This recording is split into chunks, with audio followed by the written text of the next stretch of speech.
ہمیں سنجیدگی سے سوچنا چاہیے. اور بالخصوص پہلے یہ بات اللہ اکبر کبیرہ یہ علامت کہ جو وہ کہتے ہیں اس کی خلاف ورزی کرتے ہیں. اور اس کا میں سمجھتا ہوں کہ سب سے خطرناک محاسبہ وہ ہم مولویوں کا ہے. اللہ ہمیں معاف فرمائے.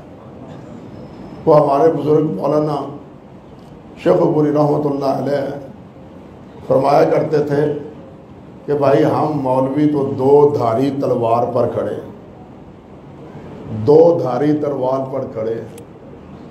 اگر تقریر صحیح ہو جائے اور لوگ واہ واہ کر لیں، ہمارے دل میں ریا کا مسئلہ پیدا ہو جائے، ان کی خوشنودی کا مسئلہ پیدا ہو جائے، وہ بھی بیڑا غرق.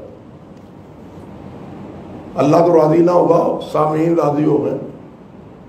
سمجھے نا؟ اللہ راضی نہیں، سامعین راضی ہو گئے. ہم نے سامعین کو راضی کی ہے. یہ کتنا بڑا خطرناک مسئلہ ہے. آج کل اکثر و بیشتر ہماری کمزوری، ہم سامعین کو راضی کرتے. سامعین جس بات پر خوش ہوتے ہیں ہم وہ موضوع اختیار کرتے. ہم میں جو کمزوریاں ہیں ان کا تذکرہ نہیں کرتے. امر بالمعروف کیے جا رہے ہیں، نہیں انل منکر نہیں کر رہے. ہمیں خبردار نہیں کرتے کہ ہم میں کمزوری کیا ہے. بلکہ اس سے بھی زیادہ خطرناک بات یہ ہے، کسی دوسرے کو کیا، ہمیں اگر آپ کہیں مولوی صاحب تواڈے چاہ عیب ہے، اے نقص ہے، اے کمزوری ہے، یہ غلطی ہے، یہ تواڈے کول نہیں ہونی چاہیے، اسی وہ گڑے پہن جاتے ہیں.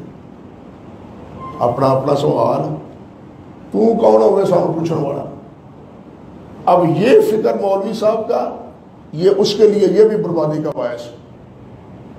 یہ فکر اور یہ بات یہ بھی مولوی صاحب کے لیے تباہی اور بربادی کا سبب ہے. چاہیے تو یہ ہے کہ وہ اس کا شکریہ ادا کرے. بھائی تیری مہربانی، تو نے میری غلطی سے مجھے متنبہ کیا، اللہ مجھے میری رہنمائی فرمائے، اور اللہ مجھے اس غلطی سے میری اس غلطی کو معاف کر. چاہیے تو یہ کہ جو عیب بتلائے اس کا شکریہ ادا کیا جائے، کمزوری بتلائے اس کمزوری کے ازالے کا کوشش ہو جاتی ہے، اس غلطی کا ازالہ ہو جاتا ہے. لیکن ہم یہاں غلطی بتلانے والے کے پیچھے پڑ جاتے ہیں. اب بتلائیے قصور کس کا ہے؟ سامعین سے زیادہ خطرہ جس بات کا ہے وہ سنانے والوں کے بارے میں. بلکہ ایک حدیث میں آتا ہے، الفاظ تو مجھے یاد نہیں، حضرت مفتی صاحب کو شاید یاد ہو، کہ یہ ایسا ہے، اللہ اکبر، یہ بوتل ہے نا تیل کی بوتل ہے، آپ اس میں تیل ڈالنا چاہتے ہیں، اوپر کیا رکھتے ہیں؟ کپی. اوپر کیا رکھتے ہیں؟ کپی رکھتے ہیں تاکہ وہ تیل پورے کا پورا بوتل میں پڑے. فرمایا اب آپ اس بوتل میں تیل ڈالنے کے لیے کپی رکھ کے تیل ڈالتے ہیں. اب بوتل میں تو سارا تیل پڑ گیا، کپی کا کچھ بھی نہ بنا، کپی کا کچھ نہیں بنا. سارا تیل تو ہضم کیا کس نے؟ کپی کی کپی رہی. سمجھے بات؟ کپی ہی رہی.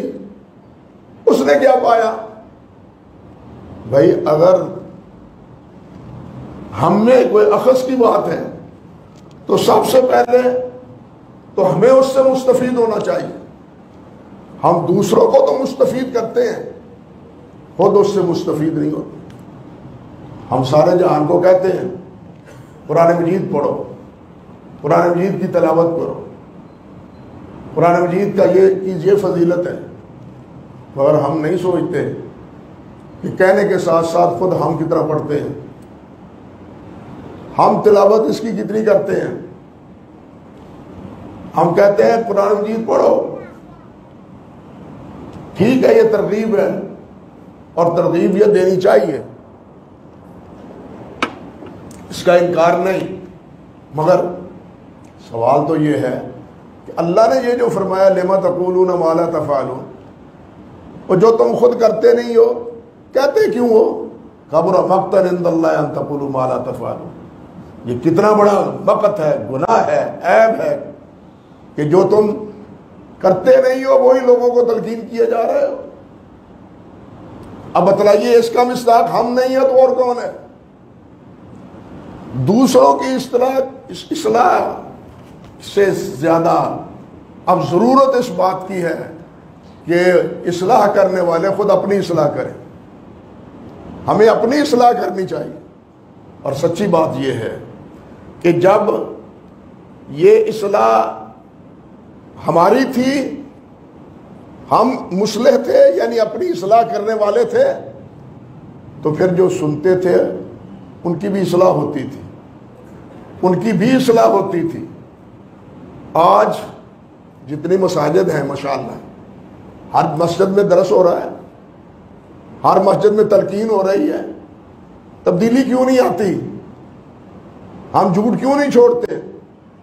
چوری کیوں نہیں چھوڑتے؟ بددیانتی کیوں نہیں چھوڑتے؟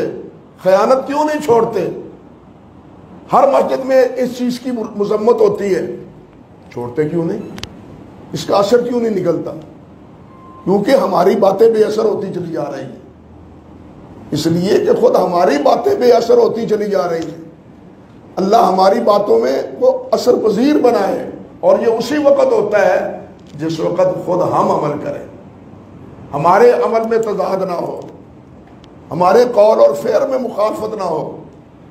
اگر ہمارے بارے میں کتنی بدنصیبی ہے، کہنے والے کہتے ہیں مولوی صاحب جو کچھ کہیں نے وہ مان لیا کرو، جو کر دینے وہ نہ منیا کرو. بتلاؤ یہ تبصرے ہیں؟ یہ میں اپنے آپ پر تنقید کر رہا ہوں. آپ ایماندار یہ ہمارے بارے میں تبصرے ہیں یا نہیں ہیں؟ تو پھر دوسروں کی اصلاح کی ہم فکر کرتے ہیں. میں سمجھتا ہوں سب سے پہلے تو ہماری اپنی اصلاح کی ہمیں فکر کرنی چاہیے.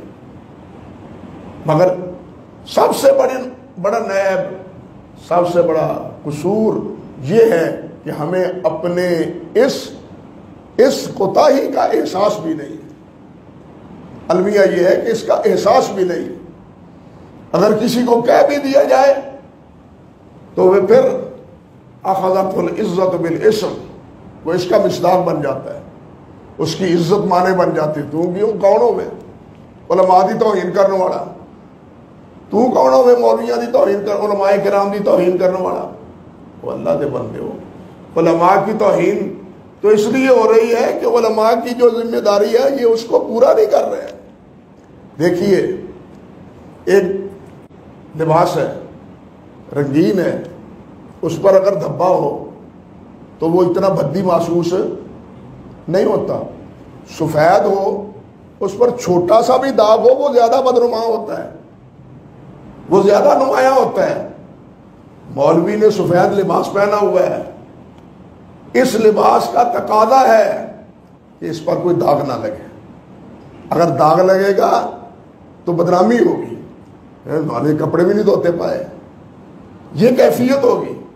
عرض کرنے کا مقصد یہ ہے، یہ منصب ایسا ہے کہ اس منصب میں تھوڑی سی کوتاہی بھی بڑی کوتاہی محسوس ہوتی، تھوڑی کوتاہی بھی بڑی کوتاہی محسوس ہوتی. ہمیں دوسروں کی کوتاہی دیکھنے کی بجائے خود اپنی کوتاہی دیکھنی چاہیے. اور یہ سبق ہمیں کہاں سے ملتا ہے؟ خود حضرات صحابہ کرام رضوان اللہ علیہ وسلم سے.